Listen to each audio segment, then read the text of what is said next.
11 வந்துச்சு dead complaint.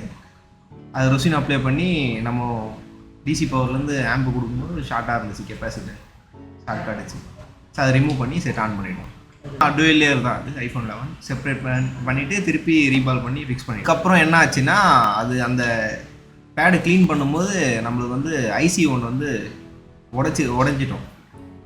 நீங்கள் அதை வந்து சேஞ்ச் பண்ணோம்.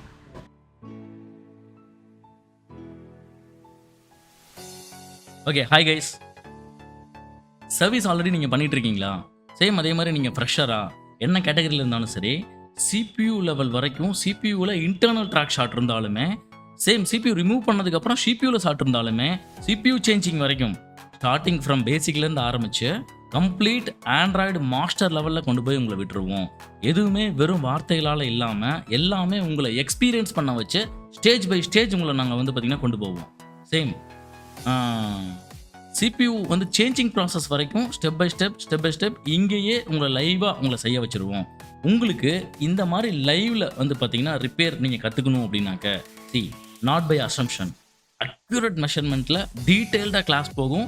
Inch by inch, segment by segment, ஒரு செக்ஷனுக்கும் லைவ் ரிப்பேர் கொடுத்து தான் உங்களை நாங்கள் அடுத்த கட்டத்துக்கு கொண்டு போவோம். இந்த மாதிரி நீங்கள் லைவ் ரிப்பேர்ஸ் அக்யூரேட் மெஷர்மெண்ட்டோட, அசம்ஷனில் இல்லை, அக்யூரேட் மெஷர்மெண்ட்டோட நீங்கள் கற்றுக்கணுன்னா கீழே தெரியிற நம்பருக்கு வாட்ஸ்அப் பண்ணுங்கள்.